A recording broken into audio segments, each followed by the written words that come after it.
poverty to my family is me not having had breakfast that morning or dinner the night before, I'm not going to be able to pay attention in class.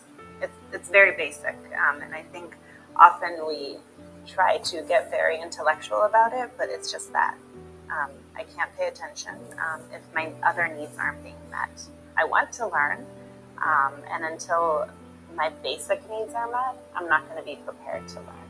And so that's from the student and family perspective. And I think poverty in terms of our schools and the adults in the schools, it's the conditions that, whether it's lack of resources, lack of books, lack of air conditioner, lack of heating. I mean, all of these components have an impact on not just the students learning, but the adults who are in the building as well and their ability.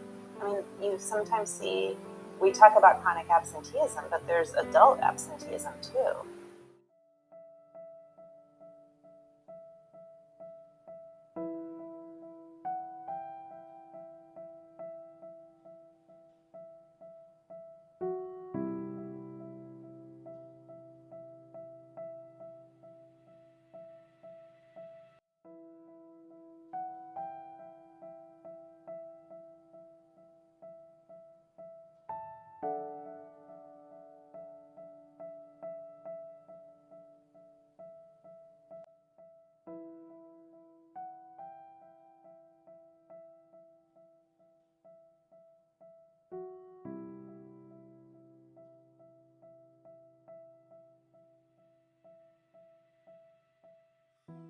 Because I realize when they leave the classroom, it's a whole other world of what they're dealing with, their emotional and social needs, all of the stresses that they're coming with the next morning to school.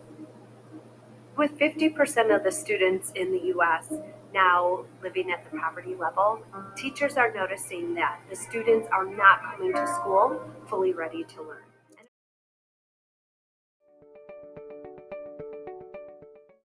The child poverty rate in the United States has dropped substantially since the 1960s, and we owe much of that to policies and programs that benefit children.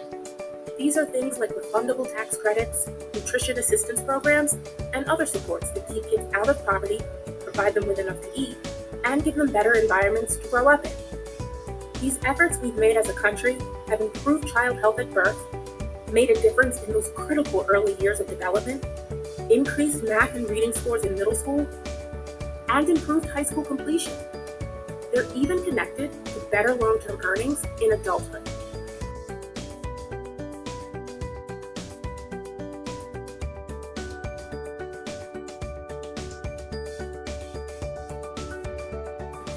High school dropouts earn nearly $8,000 less per year than someone with a diploma.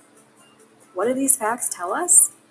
We must put the right supports in place to make sure that students are on track in middle and high school so they can be successful and graduate on time. So, what can we do to make sure our students succeed? We can use early warning systems. Early warning systems are systems that educators use to identify students who are at risk of dropping out. A dedicated team of educators manage these systems. Members of the team can include teachers, counselors, principals, and district staff. Early warning systems can use attendance, behavior, and grades to determine if students are on or off track.